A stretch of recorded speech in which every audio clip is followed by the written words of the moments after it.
పెరుగు, పసుపు, అల్లం వెల్లుల్లి పేస్ట్, ఉప్పు, కారం, ధనియాల పొడి, ఫ్రైడ్ ఆనియన్స్, పుదీనా, కొత్తిమీర ఈ మసాలాలు వేసి నెయ్యి, నిమ్మకాయ పిండి బాగా కలిపి పక్కన పెట్టుకోవాలి.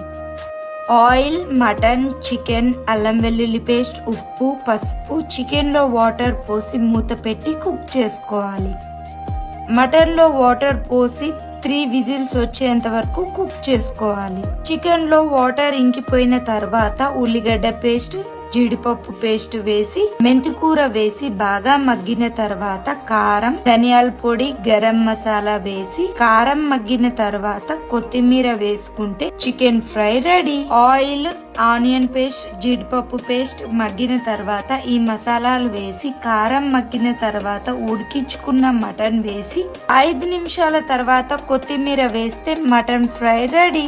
ఆయిల్, కుక్ చేసుకున్న బాస్మతి రైస్ వేసి గంజి వాటర్, నెయ్యి, నిమ్మకాయ రసం పోసి మూత పెట్టి 15 నిమిషాలు లో ఫ్లేమ్ లో దమ్ చేసుకుంటే ప్లెయిన్ బిర్యానీ రెడీ. 3 బౌల్స్ లో సర్వ్ చేసుకుని 3 ఫ్రై బిర్యానీ రెడీ.